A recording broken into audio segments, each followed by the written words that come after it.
ती दर महिन्याला किराण्यापासून EMI सगळ्यांचा विचार करते. पण तिच्या नावावर काही आहे का? एकदाच विचार करूया. घराची आर्थिक शिस्त तिच्या हातात आहे, पण आर्थिक ओळख तिला आहे का? आपल्याला माहिती आहे आपल्या घरातली स्त्री ही आपल्या घराच्या अर्थव्यवस्थेचं सगळ्यात महत्वाचं काम करत असते.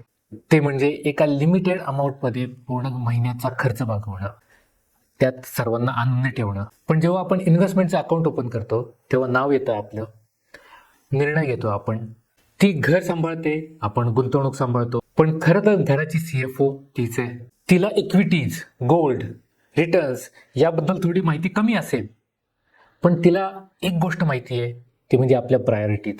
म्हणून पुढच्या वेळेस म्युच्युअल फंड्स, SIPs किंवा इन्शुरन्स यांची खाती उघडताना एखादं खातं तिच्याही नावावर उघडा. ती तुमच्यासोबत आर्थिकदृष्ट्या उभी राहील आणि तिचं नाव पाहून तिच्या डोळ्यातला आत्मविश्वास, ऍक्च्युली तोच खरा रिटर्न आहे आपला. घरात तिची भूमिका आधीच मोठी आहे, फक्त आता ती दिसायलाही पाहिजे. कारण गुंतवणूक म्हणजे फक्त पैसा नाही, तर ती एक आत्मसन्मानाची पण गुंतवणूक आहे. थँक्यू.